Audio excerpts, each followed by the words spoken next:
Hi, this is Dan Maxson. I'm the lead for St. Mary's Road United Church, the committee to work with SCORE Zimbabwe.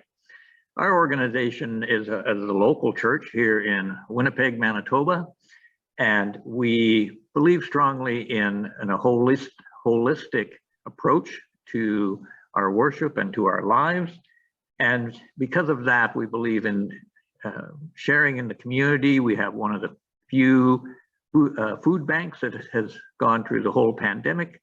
We believe strongly in the leadership of our youth, and they are very involved in action learning, taking part in activities of social justice, as well as activities in leading in the church and on the leadership team of the church.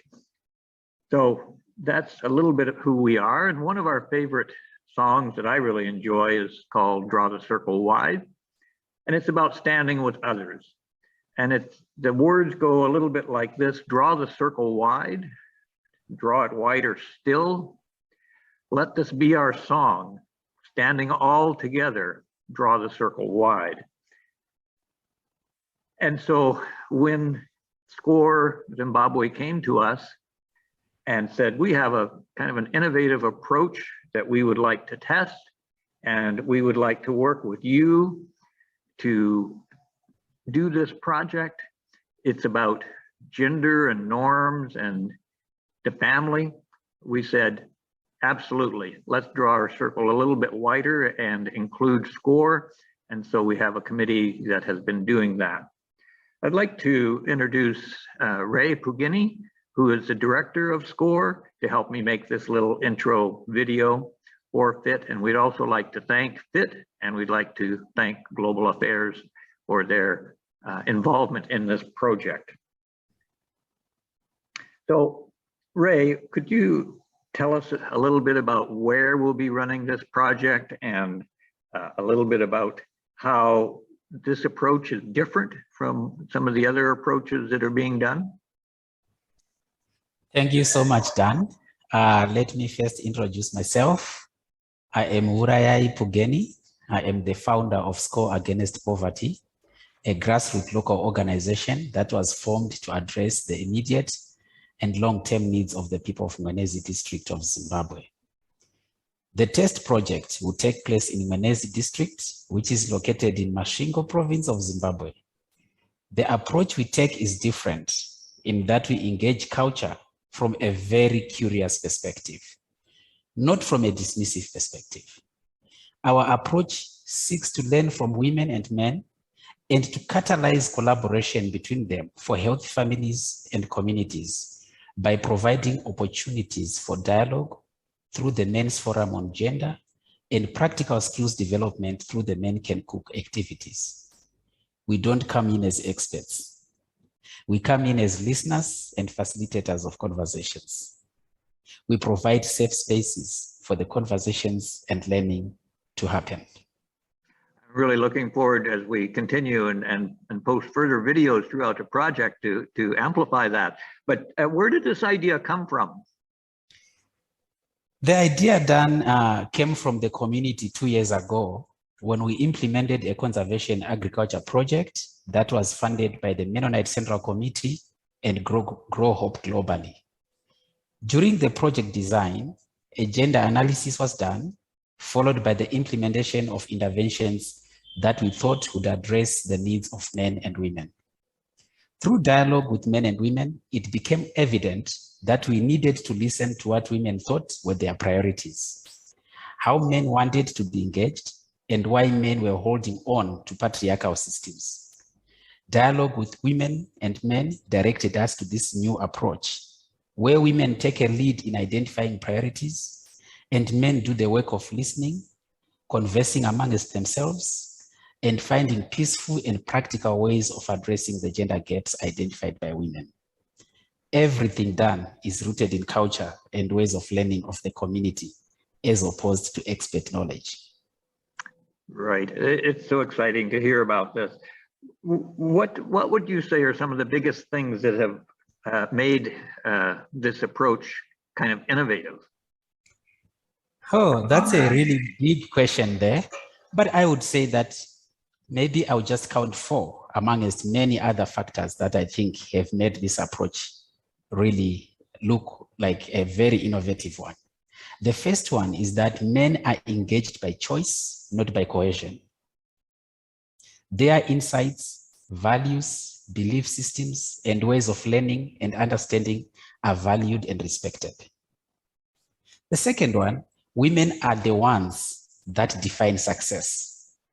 They take a lead in identifying priorities and indicators of success. Success is for them, so it should be defined by them according to how they experience their realities and how they frame their vision for gender equality. Men are also given a safe space to think through how to cultivate healthy masculinities from their cultural perspectives and in ways that support improvement as opposed to throwing away a way of life.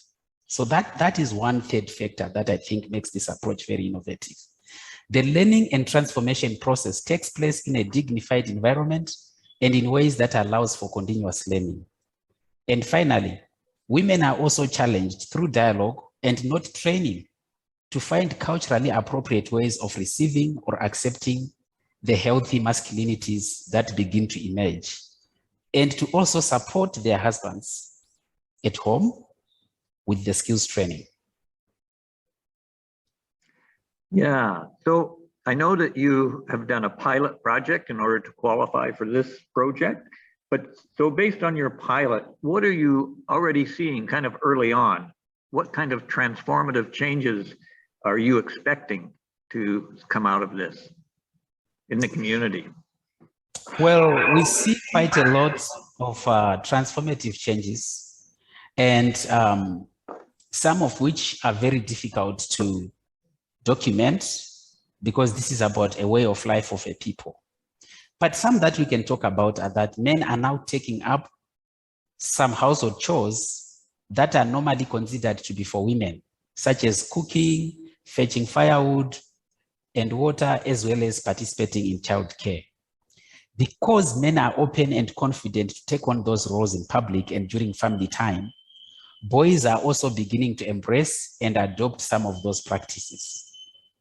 The other change that we observe is that conversations on gender are no longer taken as a foreign concept or a cultural taboo, but are integrated in social life conversations, including cultural reflections by men, women, traditional leaders.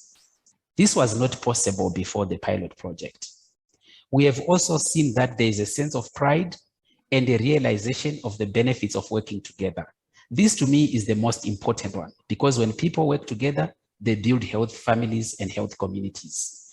Women now have a sense of agency and a voice on matters that pertain them.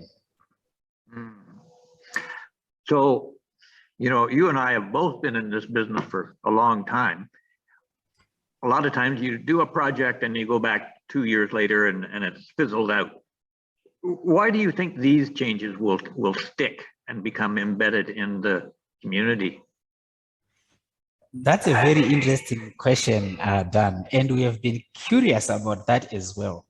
We have done a few focus groups with communities to understand what they see as really the valuable contribution that will make these things or these activities stick. One of the feedback we received is that men and women, and not experts, remember we said we are not driving this as experts, so men and women and not experts are in charge of coming up with identifying gender gaps and how to address them. So there's that sense of ownership and achievement as a result. Because this approach is rooted in culture and the people's ways of life, solutions are durable and can last. People are not using externally driven solutions. Rather, they are addressing the gender issues using solutions that they already have. So there's really an aspect of sustainability there. Buy-in from traditional leaders and local stakeholders has been fantastic, and that on its own is going to ensure that this can stick. Why? Because there is always going to be continuous learning, continuous improvement, and supervision from those in authority. And by authority, we don't mean bureaucracy. We mean the social positions that men and women give each other in their communities. The older generation has normalized the conversations and practical ways of doing things by performing them publicly. For example, cooking. And this has stimulated a lot of interest to the younger generation. The skills from the testing program are transferable and accessible at family level. So when skills are transferable and accessible, for sure, people are keen to adopt or to attempt to use them. And we have seen this over and over again, that people love the fact that skills are accessible and transferable.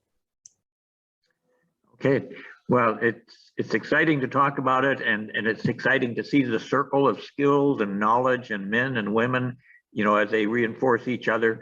And I look forward to continuing this conversation of the project called Men Can Cook. We wish you a good afternoon from snowy Winnipeg, and are envious of your wonderful weather. So thank you very much, and have a good day.